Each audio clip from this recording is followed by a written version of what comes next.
Originally known as Walker's Grove up until 1841, Plainfield is one of the oldest communities in Will County, Illinois. This was because the earliest settlement of this village was on the banks of the DuPage River.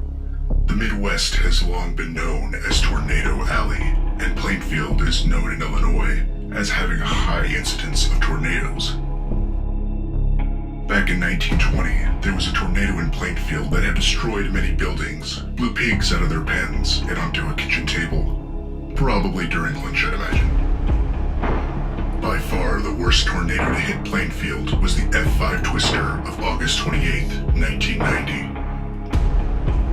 My name is Zephron, and today I'll be your narrator as we take a look into the Plainfield tornado of 1990. At no time did I ever think the word tornado. This storm was quite interesting because it produced microburst and downburst type straight-line wind damage the length of DeKalb County, and then it went tornadic. We truly did feel like we were going to die because we thought we could just see all this debris coming down and the force of it all, and we thought for sure it was going to come into the car and kill us. It was almost 90 degrees when suddenly dark storm clouds appeared, giving the sky a greenish color. What fell was hail that some claimed were the size of lemons, usually the sign of a tornado to come. The tornado touched down in a Plainfield subdivision known as Wheatland Plains. It was said that the tornado was one of two formed from a supercell thunderstorm within DeKalb County.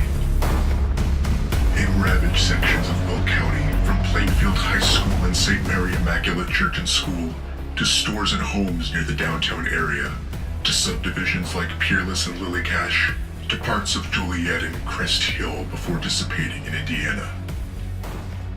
The tornado cut a diagonal line of death and destruction, all in 8 minutes.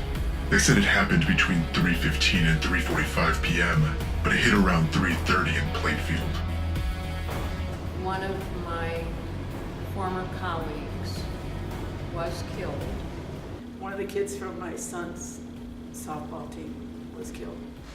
He was 16, and he was delivering papers. One of the members of our custodial staff died. It claimed 29 lives and left more than 300 injured, while destroying more than 1,500 homes, businesses, and other buildings. The damage cost almost $165 million. I called the next day Ted Fugita, his office, not expecting to get him. And he answered the phone. His reaction to Plainfield, I will never forget. He was stunned and said, "I think this may be the most damaging tornado I've ever studied." And he had been studying tornadoes since the mid-1950s. The Plainfield tornado stood out in his mind as one of the worst he had ever seen. Due to the magnitude of that tornado, it of course affected the livelihood of the residents of those areas that were most devastated. Both of those stores were totally destroyed. So there I was without a teaching salary, and I was without income. Unfortunately, the Weather Service didn't issue a tornado warning until 20 minutes after the tornado hit. If those communities had advance warning, they could have evacuated better and lessened the fatalities. This was not a disaster due to human involvement, overpopulation, or a lack of land management. It was a massive tornado that came without warning. That storm, killing 29 people, I think has saved thousands of lives since then because the weather community realized we're not doing a good enough job. So while scientists generally agree that climate change will increase the likelihood of extreme weather events, there is no clear consensus that tornadoes are becoming more intense or even stronger. Since the 1990 tornado, there's definitely been more research and better forecasting. Among the improvements that have come out of it, and they have been considerable.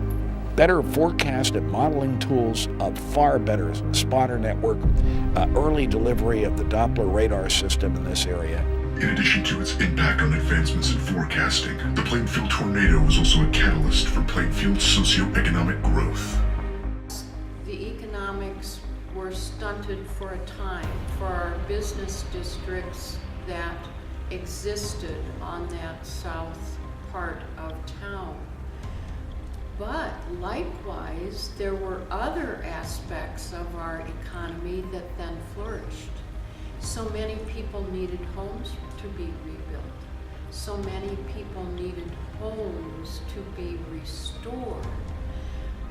Construction companies were able to hire so many more workers.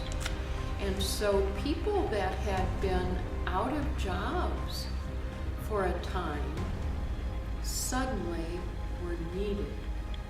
We were a small town always, and then the world decided that Plainfield would be a nice place to live. And so we grew over the next many years from 2,500 to 44,000. This tornado certainly brought devastation to this region, and many lives were lost. However, in the years since, the communities have grown and prospered, along with incredible advancements in tornado forecasting that have saved so many lives.